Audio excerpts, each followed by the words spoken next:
Cool. I'm Romeo Perlstein. I'm a student in CMSC731, and this is my submission for homework 2. Just a note, I'm using 2 late credits, so hopefully that's okay, and hopefully I'm using them correctly. But this was a pretty cool and fun assignment, so I'm kind of happy with how it turned out. With that being said, let's just get right into it, I guess. Real quickly, I'm gonna start with ambient and then kind of follow the rest of the order listed in the homework write-up. So. Cool. Here's our ambient sound and our ambient sound source. It's just right here. And you'll see as I get kind of farther away from it or move around, there's no Doppler effect, there's no change in the audio, it's just ambient sound.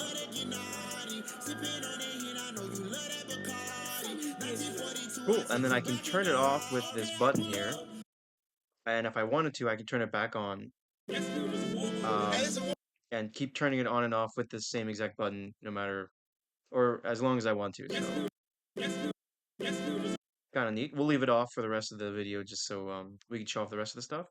And I also made this button to teleport me back to the beginning of this little world here so we can go through all the sound effects that we were supposed to set up. So the first one is this open air sound effect. And you'll see as I fly around it,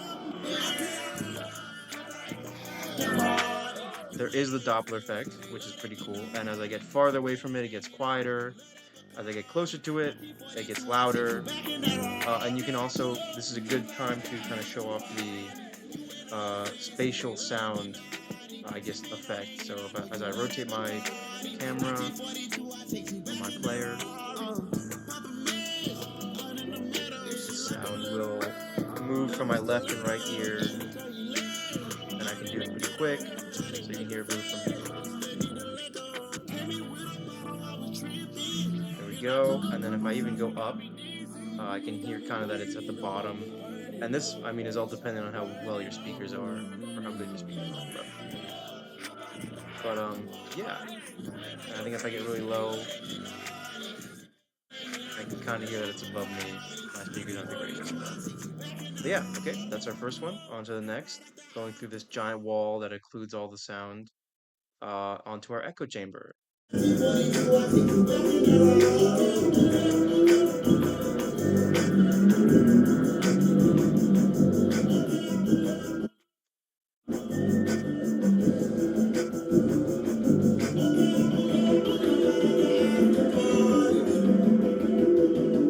Cool. All right, that was the echo chamber. You saw as I kind of went up, it got a little more muffled, and then as I got closer, it was a little more easy or a little easier to hear, but it was super echoey, kind of like a club or like what you might expect a really poorly set up music room or something with a very echoey room, basically.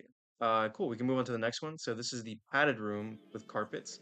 It has a little bit of transmissivity, so if I get close enough to it, I can kind of hear what's inside of it. It's a little bit. And I have this room set to um, scatter at random because I imagine that's what like a carpet or a padded surface might do more than like a flat surface.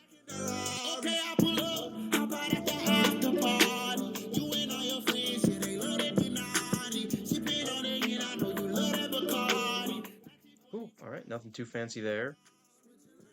All right, let's move on to the next one, which is our pure occluding wall, which we've already kind of showed off here, but this one has some doesn't absorb it fully, so I can get that fraction a little bit. Yep, corner diffraction there.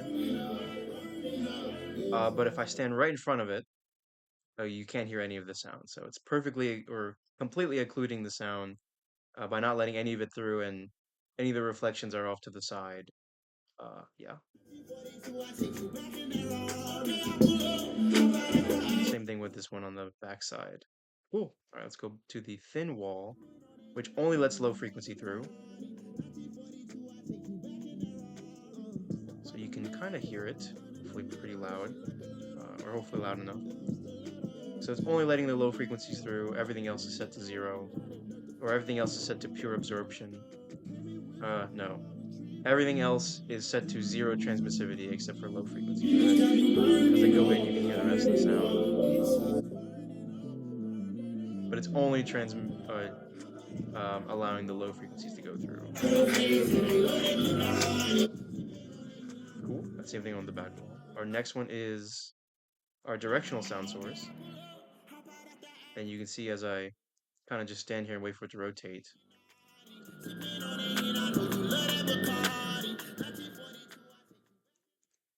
Yeah, so the sound source will just kind of rotate around and it's pure monopole. If I click on my character, you'll see, oh, and I click on the object, yeah, you'll see, there's the pure monopole, so just forward facing in the direction of the mouth. And then if I follow the back of the capybara, it will not, I won't ever be able to hear music. And then if I follow the mouth, I will always be able to hear music. So that was kind of neat. Cool. All right, on to the next one, which is our diffraction example explicitly. So we have this single split diffraction example, where as I get closer and farther away, you can hear the music a little bit. And then as I get really close to the center, you hear all of the music, or moderately loud for how far away it is. And then as I get kind of away from it, you hear it a little less. Yep. And then we have another corner diffraction example here that I wanted to show. So as I kind of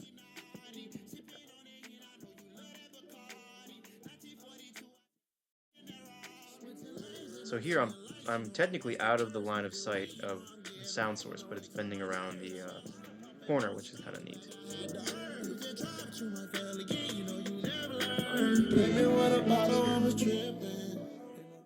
So cool, that's our diffraction, and then I think our last example is actually that one. So yeah, that was all the sound sources, and we can go ahead and turn back on the ambient music if we wanted to. And there it goes, ambiently spinning and emitting sound. I guess while this is going, I'll turn it off. But I have these giant walls here have this kind of material profile where full absorption, no transmissivity, and random scattering. The occluded wall was uh, absorbing only half of the frequencies, or half, um, absorbing the frequencies at like half power, I guess. I don't know really how to describe that, but and was doing half scattering, so not perfect scattering and not random scattering. The carpets were uh, completely absorbing everything and scattering randomly, but had a little transmissivity just because I wanted to kind of show off a little bit of it. The echoey walls were no absorption, no transmissivity, and then kind of half scattering. So I think like getting the feeling of a stone surface or like concrete or something not perfectly flat, but also not causing perfect or completely random scattering.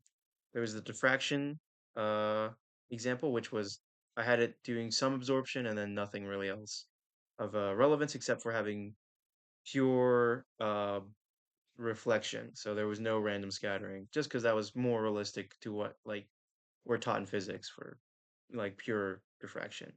And then we also just had um, the transmissivity transmissivity material, which was only allowing low frequencies and was doing some random scattering and some middle range scattering and some middle range absorption. And yeah, I think Um, I don't think there's anything else to show off. I mean, I can show the scene off a little bit from where I am at. Um, yeah, I think that's pretty much it. So that should cover everything asked, at least, or everything I was supposed to go over. I'll head back to the beginning and I'll just go through and show off the wood a little bit. But yeah. Oh, I guess just to clarify too, I'm moving with W, A, S, and D. So I'll use the capybara as a reference. So W is forward, S is back, A is left, D is right. I also can use space to go up and shift to go down. And then also my movement is based off my rotation. So like if I look in this direction, this is now forward. If I look in this direction, this is now forward.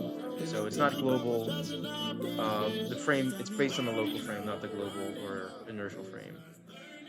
But yeah, and then I can, just fly around. So, I mean, all the project will be on GitHub too. if you go into a deeper dive. But yeah, that's pretty much it. Hopefully, uh, whoever's grading this has had or will have a great spring break. So yeah, thank you.